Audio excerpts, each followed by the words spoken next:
ერთხელ მახსოვს ჩემი მეგობარი იყო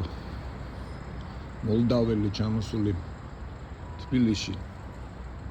და დილას ვაკის პარკში ვცხოვრობ მე და დილას გავედით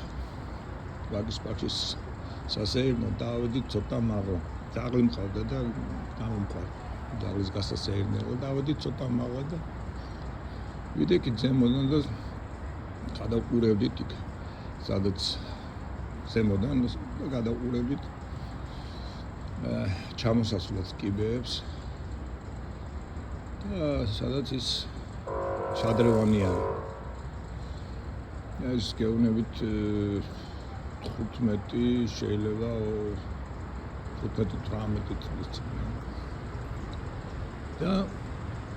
იქვე იყვნენ ამოსული აშკარად პროვინციელი გოგონები იყვნენ 30 წლისები დაახლოებით ასე ამოსულები იყვნენ და ჩვენ გვერდში იდგნენ და ისინიც ასე გადაყურებდნენ და მათმა თქვეს რომ აუ რა მშვენიერება რა სილამაზეა ეს ვაკის პარკის ზემოდან დაინახე ეს იქ რაღაც სახლები დგას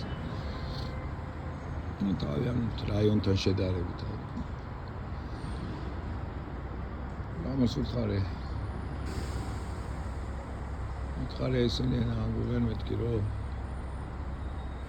ოსტონთ მეთქი ეს ლამაზია თქო ეს ამბობენ რომ რა ლამაზია ეს თქო აუ რა ლამაზია რაღაც ესე თქვა იმ გოგონმა რაღაც ესე იყო და აშკარად შევატყე რომ ამ მოლდოვას დაინტერესა რა თქვა რა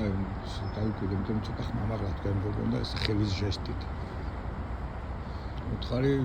თქვა რომ რა ლამაზია თქო რა как красиво да зачем он педалами бедненький საწყლები რა მართლა გულწრფელად თქვა გარამეკა რომ აი ეს მიაჩნდათ სილამაზეთ იქვითონ ჩვენ გვაქვს ამაზე თბილისის უბნები ისინი თან ასე არ არის ჩვენთანაც ისინი ჩვენზე უკან იყვნენ ბევრად და ნელანო მეგაპოლისი ხდებიან ჩვენ ამაზე გვაქვს ამათაც ხო ხედავთ მთები აქვთ ამიტომ შეუძლია შვენიერი ქალაქი გქონდეთ მაგრამ